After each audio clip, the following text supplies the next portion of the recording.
Welcome everybody to the last session in here this afternoon.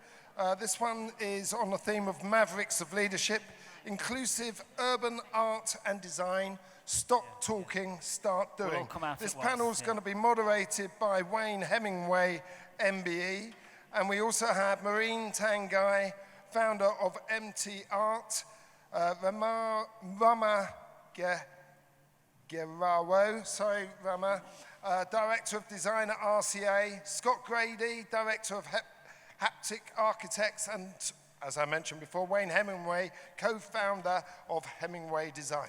Please come on stage. Thank you. Thanks. Thank you, Wayne. Thank you, Wayne. Afternoon, everybody. Just a bit of background about this one. I'm a designer. I HemingwayDesign with a team that brought Dreamland back to life. We were brought in by the Dreamland Trust in 2009 and managed to get it open 7 years later in 2016.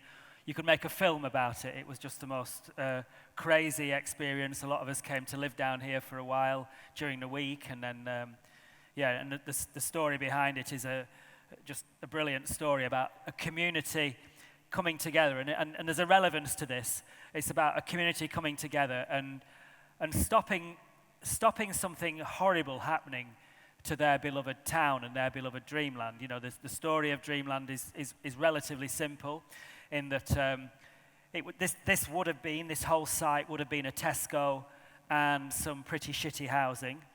It had been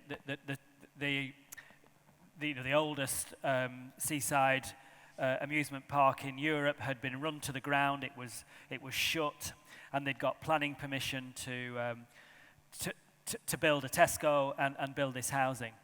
And the community asked. HemingwayDesign are pretty well known for doing projects with societal benefit, and they asked us if we would come down here and see if we could come up with a way of rescuing it from the evil claws, the evil hands of these people, these developers. So we worked with the community and all sorts of things. We had meetings where 2,000 people turned up. This was proper community regeneration. And in the end, believe it or not, it was a Conservative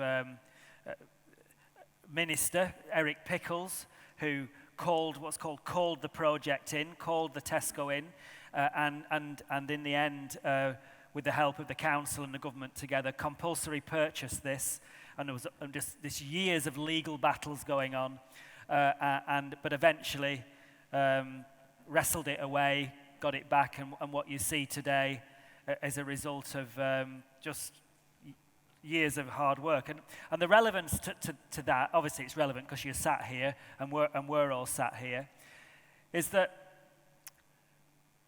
Margate as a place is a prime example of I don't know how many people here are from Margate or have lived in.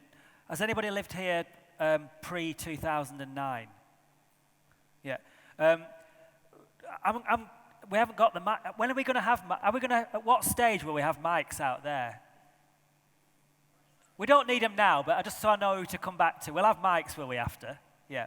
So would you tell us after if we're talking a pile of shit at the end of this, or you know, but for me, Margate has changed, but there is talk around outside of Margate that it's ruined, which is for me is absolute poppycock. You know, Margate has changed, and it's changed for the better through culture and through art and creativity. And obviously, a lot of people in here may agree with that, some may not. But I also don't know an example in the UK of any significant regeneration and meaningful regeneration, and we maybe can discuss later what regeneration means, that doesn't have culture and creativity right at its heart. No government money, no architect, no housing developer, no shopping centre developer, no landscape architect is going to, no matter how much money you throw at a place, is going to make a place sing and have longevity. It's always a groundswell of culture and the fine grain of culture that makes a place. And that is whether it's a seaside town like Margate, or where we're working in Morecambe and Lowestoft and all the other places that we're working, Boscombe, or whether it's the parts of London that at one stage, I've lived in London for 43 years, and the difference between what Hackney was like 20 years ago and what it is today, and all of that. Anyway, I've said enough, and what we're going to talk about, I suppose what we're going to discuss is, number one, is creativity, art and design, marketing industries, all of those things, are they the key to regenerating places that need, is it the key to the levelling up of the UK, or is it throwing 50 grand at it at a town like the government keep doing? Where does 50 fucking grand go? I don't know. 50 million, sorry. Or is it something else? So one by one, if you all introduce yourselves, and then we'll get into a chat. To my left, you start. Sorry. Yeah. Well, good evening, everyone. First of all, I have to say it's one of my favorite places, and I'm not just saying this because I'm next to Wayne, but I've loved coming here multiple times, so I love it. I'm Marine Tanguy. I founded the first talent agency in the art world, so we have offices now in London, Paris, Monaco, Doha, and next LA next year. In the art world, you actually only have galleries, so your relationship to art is as a luxury shop, a retail exhibiting beautiful artworks within it. We like to think that the artists, and you just saw one of ours, Claire Loxton, on the panel before, their vision is actually way more powerful than anything else, and the artwork is one of many things that they can produce. We basically just wanted to fill as many places and as many things with the art of artists, and we wanted to expand it beyond the world of art. That's very much our passion. Public art has been a pillar in us doing this, so I would expand on the numerous types of public art projects that we've done. And that's probably why I love the place we're in, but I think I'm a child at heart, and the idea that you could only experience this amazing artworks only in the art world just doesn't respect that child in. What I would want it to be on the streets, everywhere, with every form of collaboration. So that's why we love to do what we're doing as a team. Thank you, Rama. Hello, great to be here. My name is Rama. I describe myself as a human first, designer second. I'm trying to wear both the uniform of a human being and a designer. You can tell me whether I've succeeded or failed. That is the right way around. The type of design that we practice is called inclusive design, which has the premise that many people are excluded by age, ability, gender, or race. We're a center that's been going for 31 years. Helen Hamlin, who gives our center the name, is our patron. She's not a Victorian heiress. She's alive and well, living in Chelsea. And she is a designer herself and a graduate of the Royal College, where we are based. And in 1986, she realized design needed to do more to be inclusive of people who are often not considered by mainstream design. And I think the sort of opening statement for myself for this panel is really love to see spaces that are not just livable, but lovable. So bringing joy back into design is incredibly important for us. It shouldn't just be a functional thing, a tick boxing thing, a policy making thing.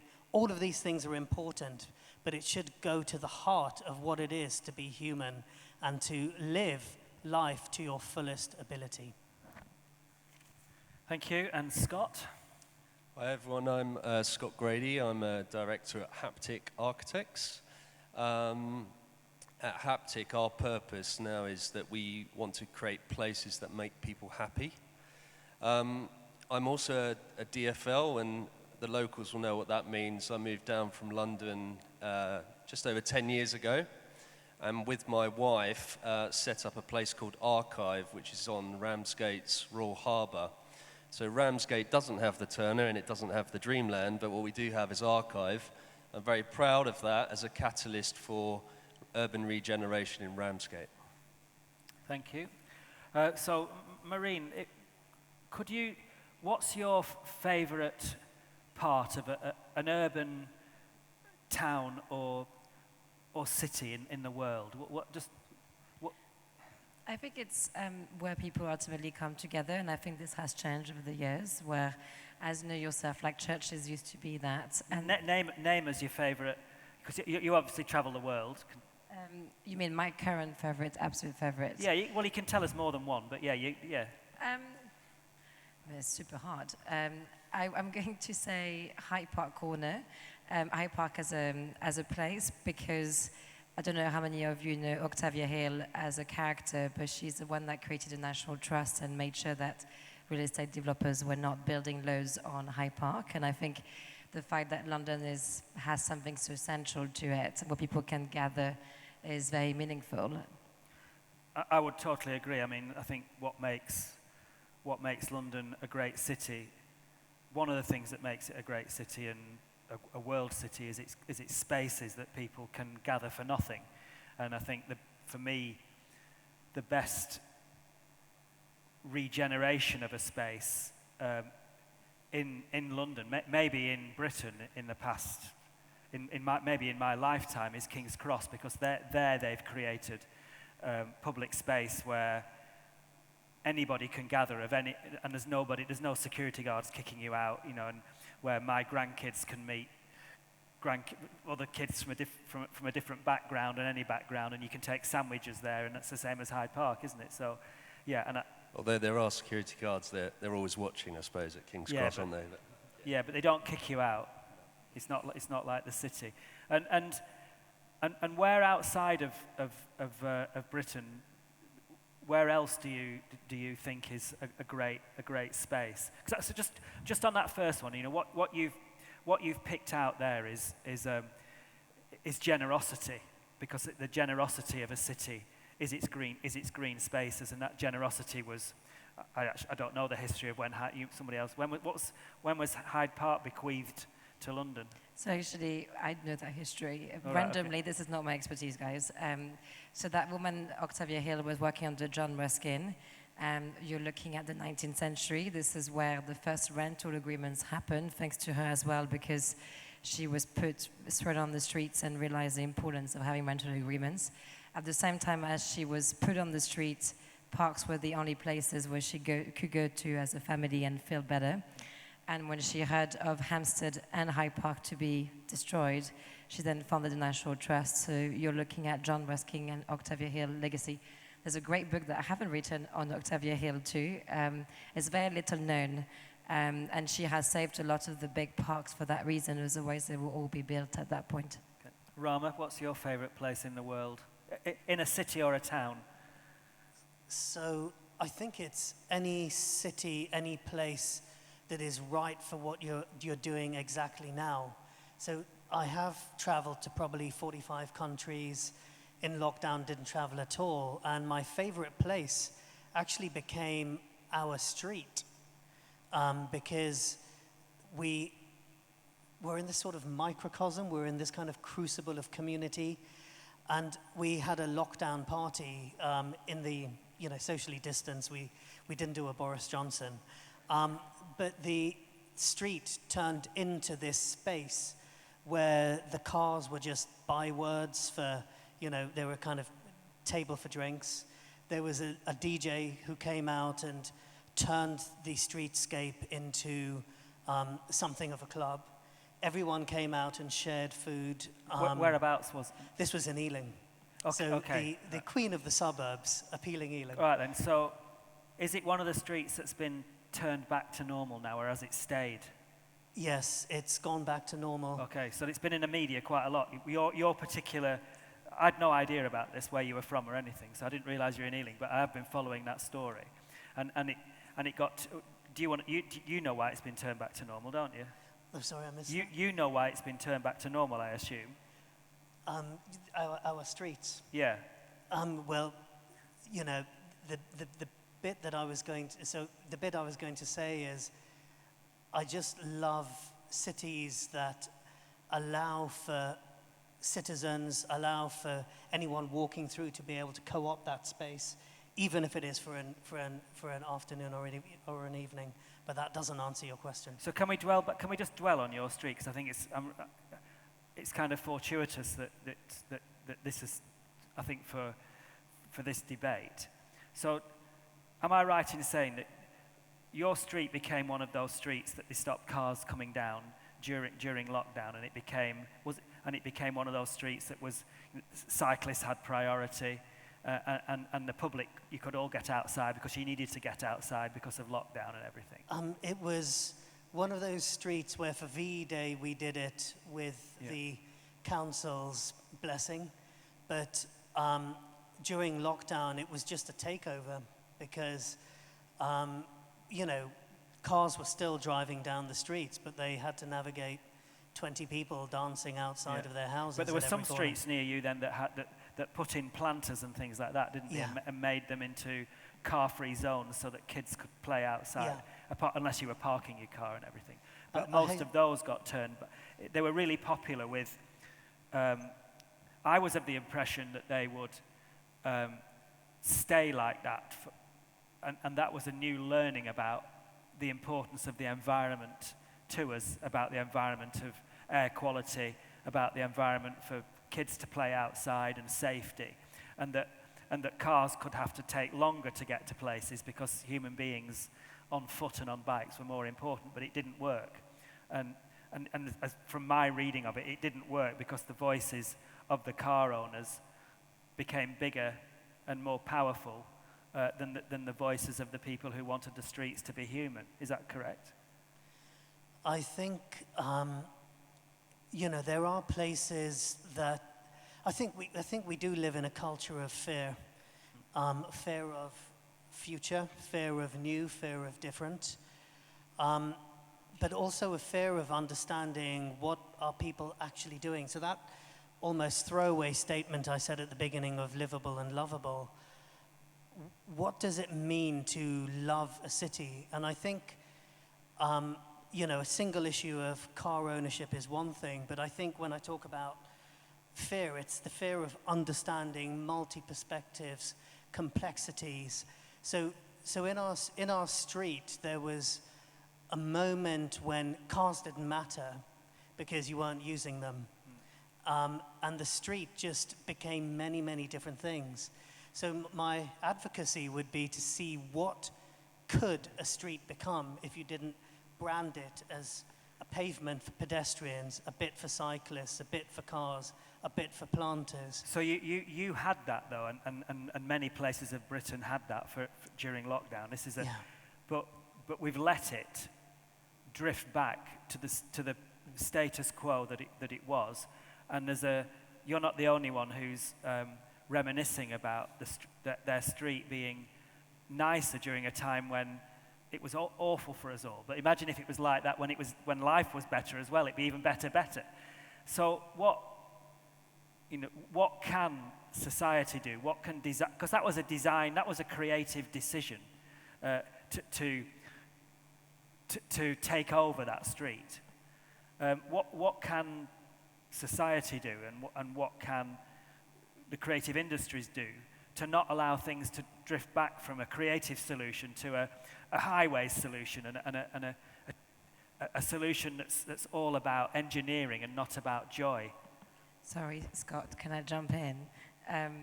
I was reading something really interesting recently on beauty, on the fact that you had responsibility towards beauty and the arts up until the beginning of the 20th century, and then the modernist movements came in, and beauty was something very feminine, very looked down at, and you could never say that you were trying to make something very pleasing or very aesthetic. So you went to all about functionalities, and suddenly cities were functional, everything had to be practical, up to the point that just a few years ago, if you were Googling a smart city, the arts didn't even have a category as part of thinking what a smart city was. So I think it's just really interesting how we've gone so extreme onto functionality. We're coming back now and reopening our eyes because, as you know, placemaking is completely taking off. real estate developers and councils and bids invest a lot of money in making sure the area are places where people want to live and work, especially in the center of cities. And I think obviously art is a major leverage in that. But when I listened to this, I was finding it interesting that it's the fear of saying we're just trying to make something look really lovely, and that is something that is scary in itself, so we might as well just make it just purely functional and nothing else than that. So, Scott, I'm going to ask you the same question. Well, Where's your... I think this conversation kind of highlights how backward we've got it in this country. If you look at one of my favorite cities is Oslo, so a lot of the Scandinavian cities have got it much better than us. And what they've done in Oslo is they've taken all of the heavy infrastructure, all the roadways, and put them below ground to reconnect the city to, say, nature, the fjord in this instance. And it's absolutely transformative. It allowed for all of the waterfront development around Oslo now. It's where everyone from the city descends after work. You've got saunas and all sorts of things on that waterfront, and it's fantastic. And that's what we need. We need to move away from the car. We need to be thinking about, friendlier, healthier streets. So I don't know what the issue is in this country with that, but it's a constant frustration. Well, let's see if we can get to the bottom of the issue. Does anybody... So, without a doubt, we are behind, not every country, but a lot of countries that we shouldn't be behind in terms of placemaking, livability, humans coming before machines, and thinking about the environment and thinking about sustainability. We are behind Norway, we are behind Sweden, we are behind Holland, we are behind Germany, possibly behind France. You're French, aren't you? Yeah. And basically, the majority of Europe, we're behind now on that in many respects. And why is it that, has anybody got any views why? Sorry, I'm jumping on it again, but you can totally tell me off. I think we did a game one night with some of my international friends on what do we think success is per country. And it changes because, for some it could be social status. For a country, like for instance in France, publishing a book, like a writer is above any form of politician or business person ever created. So what defines success, I think, then end up on what people want and where they want to live and how they kind of go and behave. The reason I say this is because economics rule the UK. This is some like the finance world, and the way we speak economically is first and foremost a priority, especially in a city like London. And I think what was interesting for us, because by the minute we were able to agree public art projects, is when we published an academic paper with Warwick University on measuring the economical value of it, totally boring the way people value parks and sustainable spaces, but just readapting a new vocabulary that's fully economical, because that is ultimately the main priority. And I think it's understanding per country what is that success for places, and I think here money is above the rest, I think, on the quality of life. Thank you. We'll go to Scott next, and then just to juggle things around, and we're not going in the same order. What's getting in the way? You're an architect. You're working. Working with planners. You're working with members all of the time. Yeah. A member is not what some of you might think it is. It's an elected member of a council. It does mean something else where I'm from. Yeah, I think what Maureen was saying.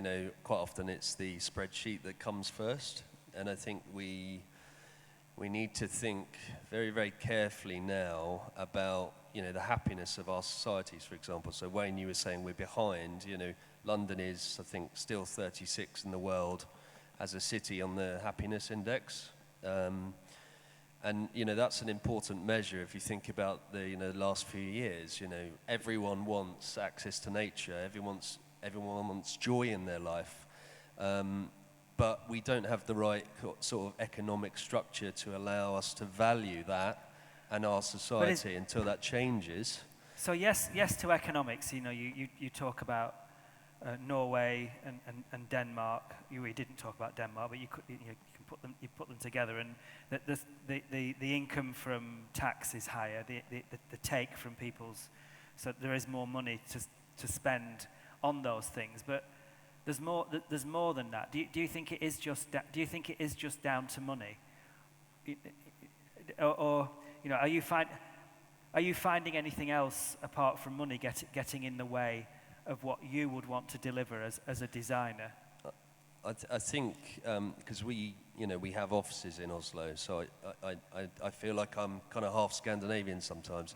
I think they are wired completely differently in a way sometimes.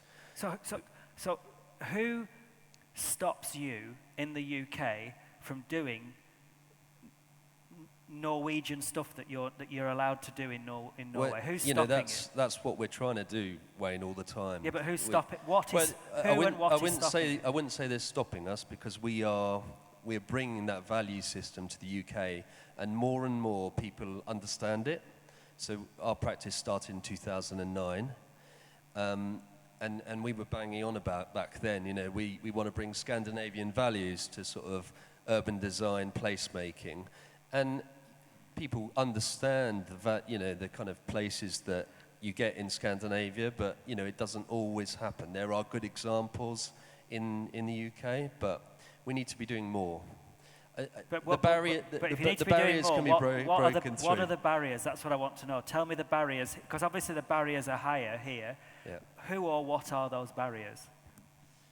I guess it's priorities of the people that you're working with, and the alignment of and that conversation. And the people that you work with. So I'll will you in a minute. I just want to dig down a bit here. And the people that you work with, who are those people that are getting in the way? So is it the elected members? Is there a difference between between people who make decisions at a local level? Because as you know now, elected members have a lot of power. If elected council members don't like something, it doesn't normally happen. Is there a difference between the attitude of elected members here? Is there a difference in the demographic of elected members here and in Norway? I'll ask you that question first. Is there? Yes. Okay. So, am I right in saying that in Norway you would find people like this and people like us standing for local elections and being elected? Yeah, I think so. And all right, so you think so? You know so, don't you? Yeah, I'd say I know so. Yeah. So how many people in here have ever stood for election to be on a council? If I ask that question in France or Norway, there would be at least 3 or 4, maybe more. And currently there would be some of you serving.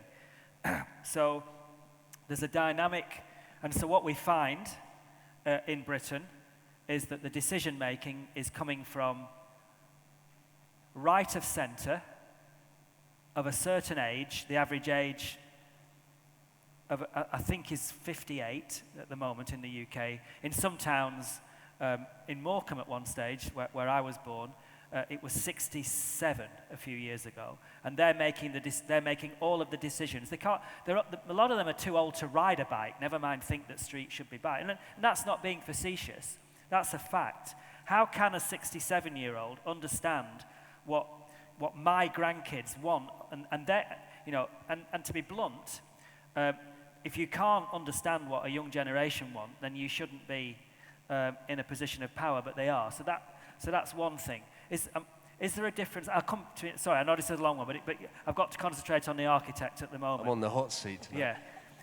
Is there a difference between the developers?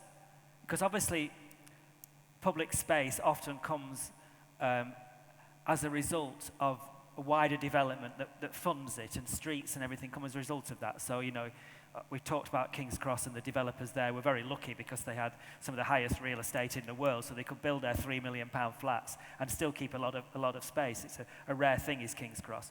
But what about, is there a difference between the attitude of developers that you work with in Norway and here? Yes, there are, but I think even with the developers, you know, we're working private sector with developers and public sector in the UK. We've worked with Argent Related, who developed King's Cross, and we're doing a lovely community building up there. But I think there's so much variety in the kind of spectrum of clients that you work for in the design community. I was in a session earlier. You have to try to align your value system and what you believe in as a creative with the people that are out there that are developing spaces. I think that's what it comes down to, because it's a bit of a minefield. Okay, Rama, you've been dying to come in. It was just a thought which was really riffing off what the others were saying. You know, a barrier, I honestly feel, Wayne, is metrics. And if metrics aren't working, we need to change them, because inspiration rarely ever came from a spreadsheet. And quite often in projects, when people come to us and talk about KPIs, you know, key performance indicators, you know, the project fails if it doesn't meet these 5 things. And we turn around and say, well, is there any human input in that? So let's change those 5 things and change the metrics of success. And bringing it into the, you know, inclusive urban space. Years ago, we got together some leading architects from around the country and said, let's look at metrics, because typically it's beds per hectare that we're looking at. What does my bed have to do with anything that architects or urban planners are doing? And one of the more kind of imaginative, should we say, outputs that we came up with was, what if you were changing metrics to actually more reflect what people are doing? So is a greater indicator of a health of a city? And incidentally, we did a follow-up piece of work looking at a Healthy Cities Index that was more qualitatively driven instead of driven by numerical metrics, but human metrics. So what if, you know, the number of Starbucks per hectare was a better indicator, the number of pieces of litter, the number of pregnancies per hectare, the number of ASBOs, the number of iPods or iPhones? Is that a more informative way of looking at the city? So I just think when we look at the boundaries within which we work, and you know, I love Oslo as well. I used to have a Norwegian girlfriend, so does that make me half Norwegian? Thank you. I've got the seal of approval here, you've all heard it. So just to float that there, that I think we have got our measures, you know, they are stuck in someone else's century, and we need to evolve them. So I think we should move on to questions in a bit, because we've only got 10 minutes left, I think, haven't we? Yeah. So, but do people on the panel agree that creativity is at the heart of the best places? Whether it was the creativity of Octavia, Hell. Yeah, or whether it's the creativity of, does everybody agree that? Creativity aligned with empathy? Yeah, yeah. And if that's the case, do we know, are the creative industries sitting at the heart of decision making, or are they sitting on the periphery of decision making? I tend to lean towards more the periphery. I don't think we're front and center enough. I think we need to be more political. We need to be more active. Yeah, I would agree. Absolutely, in the driving seat. Yeah. Yeah, and so I think if you can ask any questions you like, but I think that's an interesting. I would imagine that most people in here, when they think of cities and places, they I think one of the first things that you probably do if you come to Margate for the first time is that you marvel at the old town and the galleries and everything around there, and you probably visit the Turner and etc. So I think most people in the creative industries know that. People outside the creative industries don't. It's not something that's discussed in general society. But if we think that's right, what we're going to do about it, and what you can't do about it, is leave it to people just to run your lives for you, which I think we do as the creative industries, to tell you the truth, and then we moan about it. So maybe we can throw that open.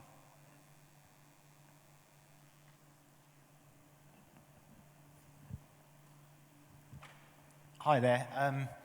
My name's Mark Brooks. I run a company locally in Margate. I was one of the ones that put my hand up, so I've lived here all my life. So for Margate, for me, has changed beyond belief. From when I started working in Margate, running an estate agency business effectively that sort of hopes to bring people into the town.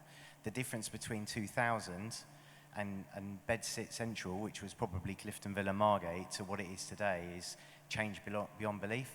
I've always believed as a local person that nature for us is amazing. We've got some amazing beaches, we've got some amazing natural resources in our area that right now seems to, with lockdown and everything else, have come to the forefront of everything. So actually there's this migration from the cities because communication's easier, it's easy, you can work from home. I think that's probably what's going to create changes in cities, because people are just going to empty out, and therefore to fill it back up again, you're going to there's going to need to be things that are going to make it attractive to people to go back. Otherwise, places like Margate and such like are just going to get, hopefully for us, busier and busier and more vibrant and more energized and everything else. And I would say to Wayne, thank you for what you did when you kind of came down and sort of helped bring a new energy to the town, and that and the Turner Centre has revolutionised the place. But it's actually just validated what it's always been, which is a beautiful place to be and live and everything else. So that's kind of an observation as opposed to a question, I guess. I think you've summed up. Coastal towns have got an opportunity like they've never had before because of changes, and you know, you're lucky here because you'd started before, and you can take advantage of it. Anybody else got any comments on that? Or I mean, just to say, I haven't been here quite as long, and I'm just down the road, but my experience has been the same. And I think we're amazingly lucky to live where we do. Maybe this is the Oslo of the UK, rather than Shoreditch by the Sea. But you know, it's the creativity that's in this area that I think makes it so exciting to be here. And they talk about the Thames Estuary, the creative corridor that, you know, comes down from London to this area. I think we need to capitalise on that and make sure that, again, we're front and centre, that we're the driving force down on Kent coast. And just if I can add a couple of sentences, I think you're absolutely right. You know, the plane is still flying through turbulence post-COVID, and we've got to see where it levels, where it balances out. But attraction into the office, why do people want to go back into an office? Why do people need to physically see each other? Are we going to be more multimodal? Because there's also challenges of isolation, disconnection. So I see it as a creative opportunity, but you've beautifully articulated something that I think needs a lot more creative attention, intention, and endeavour. So thank you. Sure. Next question. There's a lady down here. Hi, I'm Caitlin. I have lived here my whole life. I was actually born at QEQM. I think a little bit of background information for anyone who doesn't know Margate that well. We do have a very lovely seafront, we have a very lovely old town, but we are actually the 32nd most deprived borough in the UK. And I think that one of the issues we have is that the access for local people to move into creative industries and to access the arts that we have already here are very low. I used to work in a school, and you'd be very surprised the amount of children who haven't been to the beach, who don't know how to use the post box. Very funny story, I had a child who put a letter in to Santa, and he said, if I put it in upside down, is it still going to get to the North Pole? But we do have a very difficult time accessing arts as people who have lived here, because a majority of our creative businesses and, you know, shop fronts and things like that, it's very difficult for us to get into because most of the time people from London have come down and started these businesses, and there's no opportunity for creative growth in the people who have lived there their whole lives. I was very lucky to be part of a Kickstarter scheme that started up creative jobs in my area, which is how I got my foot in the door. But for a lot of people, they aren't as lucky. And so I think that a large part of our problem is encouraging arts all the way down to primary school level, and showing its value in terms of design and literature and architecture. Because without that, the people who I live near won't have access to anything. And whose job is it to do that then, to open up that access, to make it more accessible? I think probably in terms of children, the school board. I think that the arts generally in my area isn't regarded as something worth spending time on in the curriculum, which closes off a lot of doors for children and young people. I missed that. I didn't hear that last. So what was your answer in terms of the curriculum? I think that school boards and governors should be the one, yeah. Okay.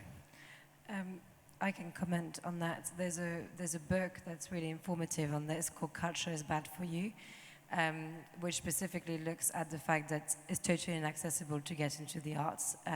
That's basically the high summary of that book. But it's really interesting to, and something that hasn't come up in our relationship to land in this country is how, you know, this country has been governed by just ultimately a few families when it comes to land. But it's the same in terms of the arts per se. It's been very much top to bottom, especially when we speak about the art world. And long story short, if you look at the history of it, it makes it that this is something that most people think is not for them. It's a ledger of a different class. It's ultimately certain people who have access to it, which is very different to the other countries that we mentioned earlier. And I think it's, you know, our social class system has determined a lot of these reasons to why we're in that place to this day. This is actually why I believe in the role of public art, because if you make it right in the center of places and it's free of access and it's part of your everyday, it's not intimidating, it's not something looking at you, you don't have to open a door, you don't have to feel a certain person to kind of walk into it. You're just ultimately going, you know, to your school, back and forth, back up to your house, and being immersed into seeing things that are artistic and therefore feeling, you know, my life is valuable and ultimately the art is integrated around me. And I think, and back to kind of the idea that to be more politically involved, all of us, you'll be surprised the number of times when public art projects are agreed, the local peoples are invited, but it's really hard for them to know they're invited. It's really hard for them to come to that meeting. And sadly, I always land with a John that has a strong opinion. That's all I have to discuss it with no offense to any John that's in the room. But I think it's that degree of feeling that you can be participative. I know it's a very non-satisfactory answer, which is why that book is a much bigger answer to it. But it's on the other side is as frustrating, where you want to include, but you rarely encounter the other side. And that's on many breakdowns of communication, many breakdowns of people not feeling they can be involved, and all the reasons that we've highlighted. But I think one takeaway from today is to think that actually this is a variable, you know, if there's a public art project that's happening in your town, you actually have a right of say and the right to get involved in that. But I think most people probably don't know that they can. So I think we've got time for one more question. Or can we do two more? Because there was a chap back there with that on who's had his, and then this lady here. Or any way around, it doesn't matter, does it? Yeah. I just wanted to answer that one as well, and I will heads up, I do work for the UK Creative Festival, but we've got 350 16 to 24-year-olds from Thanet coming here over today and tomorrow, specifically to address that issue, and to have talks like this and panels, and to have the workshop that we've got downstairs. You know, we are trying to get as many people as possible to be able to address that, and so that we can show people what the opportunities are, how they can be commercial within the creative industries. You know, what does a colorist mean? What does architecture mean? How can they get into that and have these people here that they can talk to? So if we can continue to get sponsors, have these talks, be really grateful for everyone that's here, that's coming, then we can really honestly address that, and it not just be Thanet, but bring people from all over the country, and we're going to be looking at different areas around the country, because you're right, it's not accessible for the creatives, for young people to get into creativity, and this is why we need to do more of this kind of thing. So I'm hoping that this is making a difference now as well.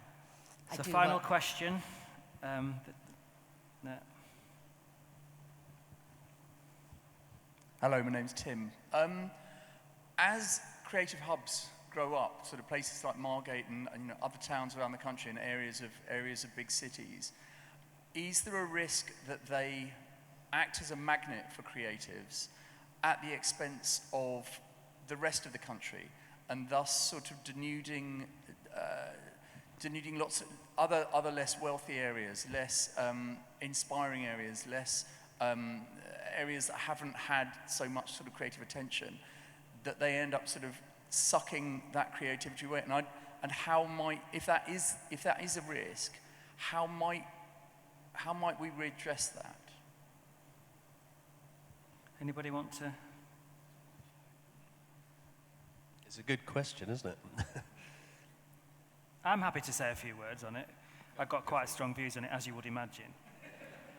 I don't think there's anything wrong with creating hotspots, and Margate is a hotspot, because you have to get that confluence of things happening. But also remember that Margate's become a poster child to other places that want to be a bit like Margate. And that can only be good, because what they're seeing is a culturally led coastal town.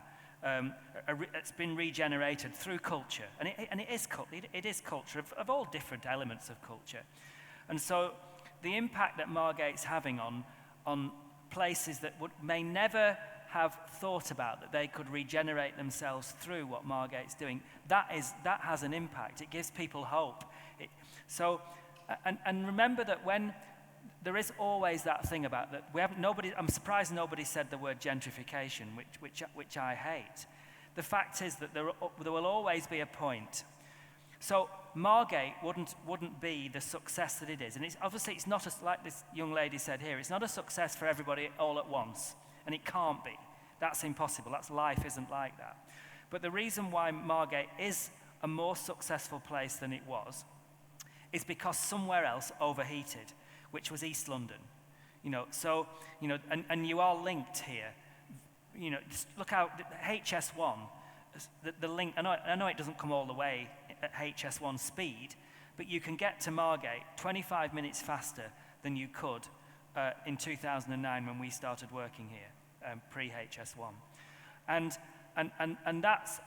so you've been able to take some of the heat from East London, and some of that heat has warmed up Margate. And when Margate gets hot, it'll be Ramsgate, or it'll be Gravesend, or it'll be Southend. Well, Southend's happy in itself. It'll be Morecambe, or it'll be Lowestoft getting a bit. And it's the same. And that's the same pattern everywhere. The reason why Lowestoft is doing a mini Margate at the moment is because Norwich is overheating. Norwich is doing a Hackney. But then a new generation will come along who can't afford Margate, and they'll do it themselves. And that's the exciting thing, is that regeneration comes from a new generation who are finding somewhere. So I actually don't worry about what you're saying, because I think creative minds get on and find somewhere else to do it. And we're not as tied to places as we think we are. Like London, when I moved to London in 1979, it had 25% less population, and we got paid to work to go and move there. We got houses, we got given houses, basically. I'm not going to tell that story now, it will make people sick. But it was a creative community that went there and created what London became in the 80s and the 90s.